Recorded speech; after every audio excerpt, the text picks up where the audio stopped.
kusoo dhawaada wararkii ugu dambeeyay ee ciyaaraha ayaan falaqayn doonaa iyo horyaalada oo la dheeli doono Sabtida iyo Axadda maadaama hal isbuuc lagu maqnaay wadamadooda qaramada isbuuc ay ku maqnaayeen ciyaaryahanada maadaama Israel World Cup ay 2026 u bilaaban doono oo ciyaartooyda wax walba wixii oo la soo qaatay maadaama ciyaareen kooxaha balse wararkeena ugu doorto hadii ku bilaawno Rio Ferdinand ayaa sheegay in Liverpool ay ku guuleysan lahayd top walba waa hadii ayuu dhahay marka insha Allah qodobka soo fiiri doona falaqayn doona sidoo kale Arsenal oo heshiis cusub u soo bandhigtay difaaceeda ugu muhiimsan William Saliba iyo sidoo kale difaaceen qadka dhexe ee u dheeli jiray Nigerian-ta Obi Mikel oo si jabasho lahayn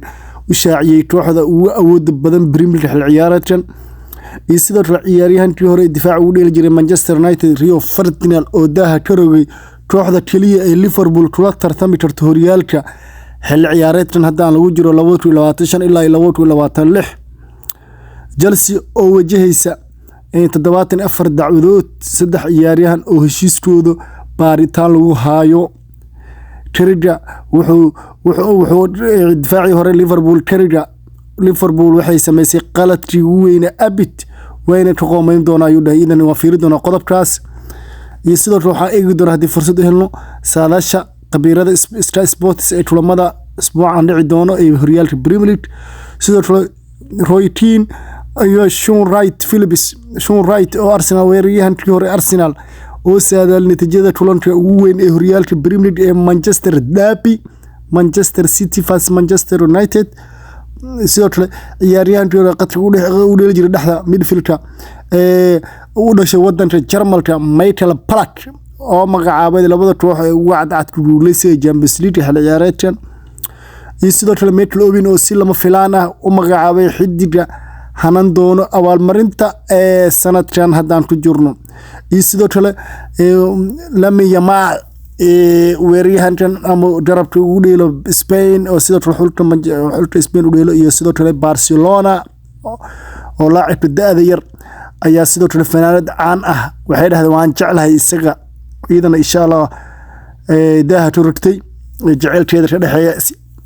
Lamine Yamal waan eegi doona iyo sidoo kale Mbappe oo record wali ku garaacay Yamal iyo Dembele waa maxay recordkaas qodobada u dambeeyay ee suuqii u dambeeyay ee Liverpool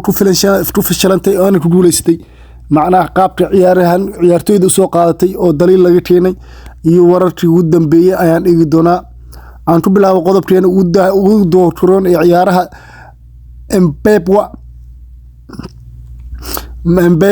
Mbappe oo record wali ku garaacay Yamal iyo Dembele ciyaaryahankan uu dheelo weeraryahanka Real Madrid ee xulka Faransiiska Kylian Mbappe ayaa sanadkan uu cadareeyay isagoo muujiyay awoodiisa shaqadeed ee kubadda cagta Yurub isagoo ilaa hadda sanadkan 2025 noqday ciyaaryahanka ugu wax soo saarta badan tartamada oo dhan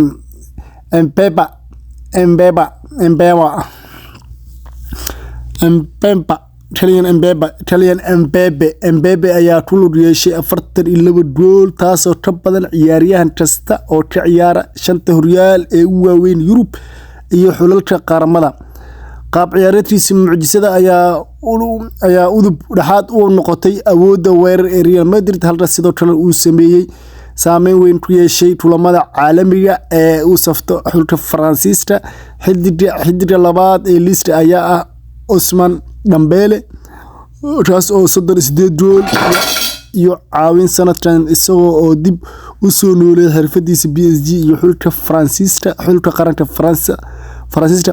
post saddexaad waxaa galay xidiga mucjisada ee Barcelona Lamine Yamal kaas oo inkastoo uu wali yahay 18 sano jir inta da'yartan saqiirkan ah haddana ku lug yeeshay 37 gool iyo caawin sanadkan natiijada waxa uu muujinay sida ciyaartooyda Faransiiska iyo jiilka cusub ee uu hogaaminayaan kubadda cagta Yurub isagoo isku darsaday khibrad dhalinyaro iyo wax soo saar muuqda hadii aan fiirino dhankaas kale iyo arrimihii laga yiraahday ciyaaryahankii hore ee Manchester United Rio Ferdinand oo daaha ka rogay in Liverpool kula tartami doonto horyaalka xil ciyaareedkan kooxda kula tartami doonto ayaan iidan eegi doonaa. Difaacii hore Manchester United Rio Ferdinand ayaa sheegay in Arsenal ay tahay kooxda kaliya ee awood u leh inay Liverpool kula tartanto hanashada horyaalka Premier League xil ciyaareedkan.